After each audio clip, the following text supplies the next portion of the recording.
Hello mga mamshies! Another kaganapan na naman tayo for today's video! Nandito nga pala kami sa biggest water park in Bahrain. Wala nang iba kundi dito yan sa Lost Paradise o mas tinatawag namin itong Elpad! At dahil nga maaga ang call time namin ay naisipan muna namin kumain dito sa may McDo. Dahil bawal ang outside food doon at saka para malapatan ng cafe ng aming dugo dahil susulitin namin ang araw na ito for kids.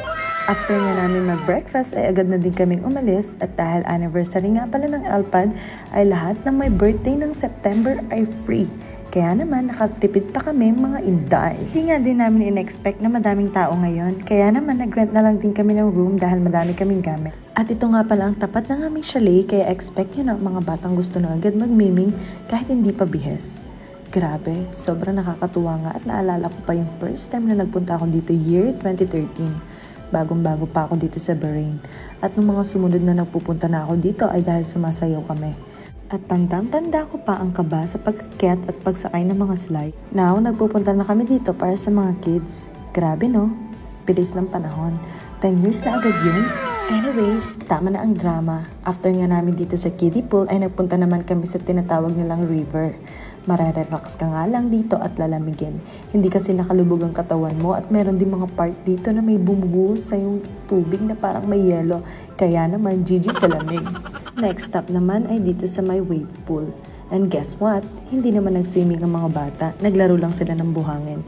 Pero ayos na din at para makapagpahinga kahit papaano. Pagkatapos nga doon ay ang mga parents naman ang susubok sa pangmalakasang mga slides at inuna na nga nila ang family slide. Hindi ako sure sa name pero basta pwede ang tatlo dito pero depende siguro sa timbang.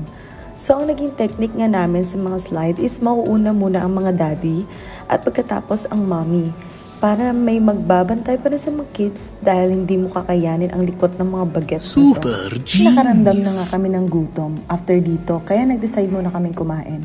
Wala nga pala silang kanin dito kaya naman nasad ang mga itay at kami na din. Dahil alam niyo na kapag swimming ay expect niyo na talaga nakakain kayo ng kanin. But anyways, masarap din naman ang pizza, pasta at burger. Nakakabusog din naman. Hindi na nga din nagpatumpik-tumpik pa at balik slides na naman ang mga parents at sinubukan na nga nilang lahat dahil magdidilim na din.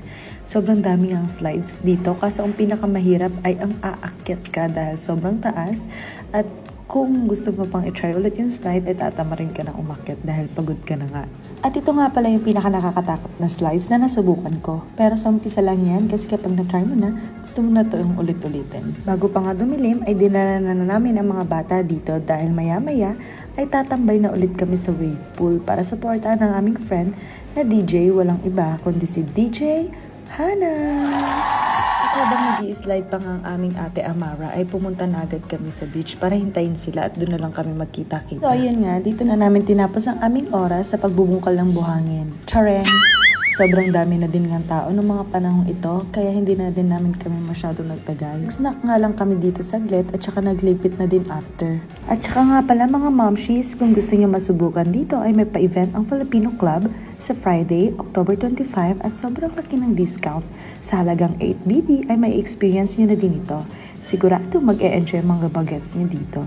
Sa mga may gusto ng ticket, PM na lang ako. Yan lang mga momshies. Thank you for watching. Bye!